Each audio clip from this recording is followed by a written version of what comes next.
How did KFC become a multi-billion dollar company?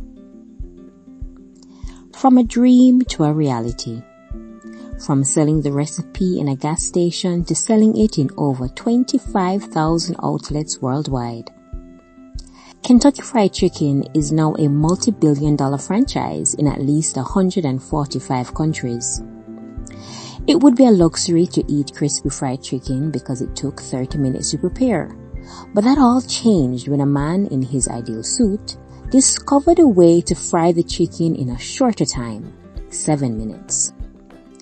Sanders was born in 1890 and was raised on a farm in Indiana. At the age of 6, his father Wilbur David Sanders passed, so his mother, Margaret Ann Sanders, had to work extra hard as she was now the breadwinner. Her absence in raising her kids made Sanders automatically responsible for taking care of his younger siblings, Catherine Sanders and Clarence Sanders. One of these duties being to prepare a hot meal to eat. In order for them to eat, he had to cook, so by the age of 7, he already perfected preparing a decent meal. At the age of 12, his mother remarried, but a fault to this was that her husband didn't like having a boy around. Harlan's brother was sent to live with his aunt, and he was sent to work on a farm while going to school. I used to work here on this farm when I was a boy. This was the first job that I ever had. I worked here for Charlie Norris. He later dropped out in the 7th grade. At the age of 16, he joined the military, though lying about his age, given that a person must be 18 years of age. He stayed for 6 months and was discharged after his real age was discovered. After that, he worked a series of odd jobs whenever they were available. By age 18, he was married to Josephine King in 1909 and had 3 children, Mildred Sanders Ruggles, Harlan Sanders Jr., and Margaret Sanders. At one point, she left him because he lost his job at the railroad. He even attempted to kidnap his kids. Though they made up, they officially got divorced in 1947. At the age of 40, he got a job at a service station. While travelers would come to fill their tanks, he would also give a dining experience serving Southern dishes. The location grew popular because of this, and he later transformed the area into a restaurant. Although fried chicken was not on the menu, it was always in demand, but took too long to prepare. Colonel Harlan Sanders was not really a colonel because of his military background. It was the highest honorable recognition given by Governor Ruby Laffoon in 1935 and was renewed in 1949 because his chicken was that tasty. His chicken was good, and the customers loved it, but the time they had to wait for it took so long. In 1935, Sanders discovered something great. He fried his chicken in a pressure cooker, which reduced the time and still came out best in quality, using his 11 herbs and spices recipe. He owned a cafe, Sanders Cafe, that was a must-see destination-wise in a travel guide by Duncan Hone's Adventures in Good Eating. This helped him in becoming internationally famous and successful at the age of 49. Sadly, in the early 1950s, he suffered a loss when the highway junction near his restaurant was moved and a new highway was built, cutting down the number of passers-by. So, in 1956, he auctioned his business at a loss, and at age 65, he was living off a total of $150 a month in Social Security. Apparently, Colonel Harlan taught his method of cooking to a friend, Pete Harmon, in Salt River City. Harmon owned the largest restaurants in Salt River City, and there he sold Sanders chicken, this being the first ever franchisee under the banner Kentucky Fried Chicken.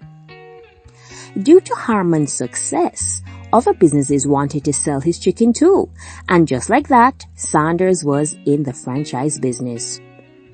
For each chicken that was prepared his way, fried in a pressure cooker, he would get 4 cents. In 1946, he drove around the country in search of franchises that may be interested in doing business with him, sleeping in his car, but traveling with his pressure cookers and spices. By the year 1963, Harland had 600 restaurants selling his chicken his way in the United States of America and Canada. Harmon played a huge part in Sanders' success. He even came up with the slogan, "Finger licking good," plastering it on all the buckets instead of just being on a menu.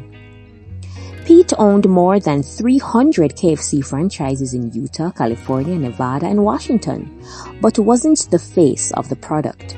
He's a millionaire because of Sanders, so there was no complaint.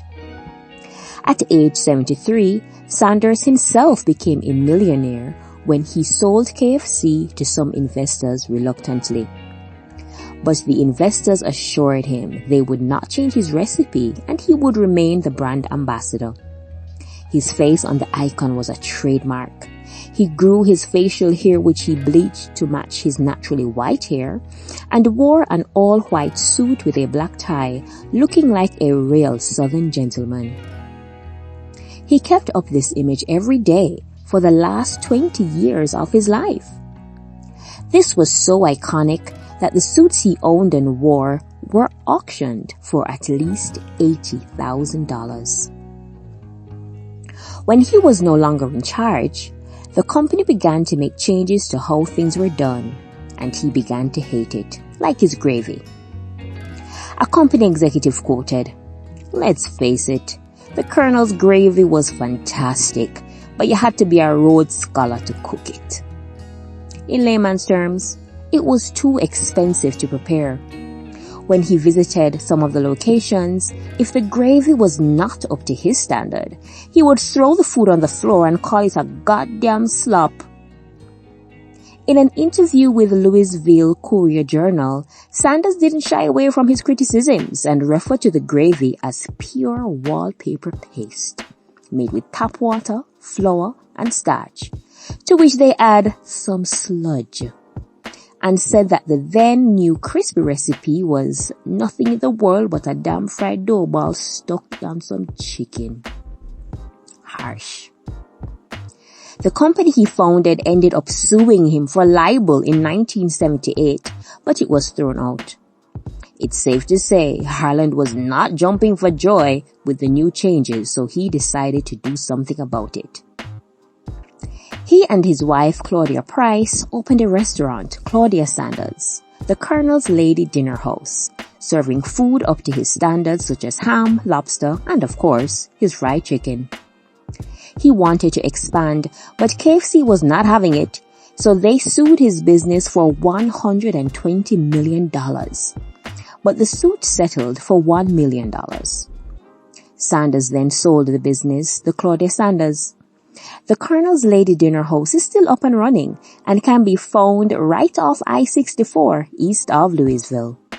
A fun fact, it is the only non-KFC restaurant that sells the original Sanders fried chicken. Imagine that. In the year 1980, being 90 years old, Colonel Harland Sanders died from acute leukemia. Being the workaholic he was, he worked until a month of his death. At his funeral, flags were flown at half staff and over 1,000 people were present. His name is still known all over the world, as his fried chicken can be found at KFC outlets worldwide. He is still the face of the product.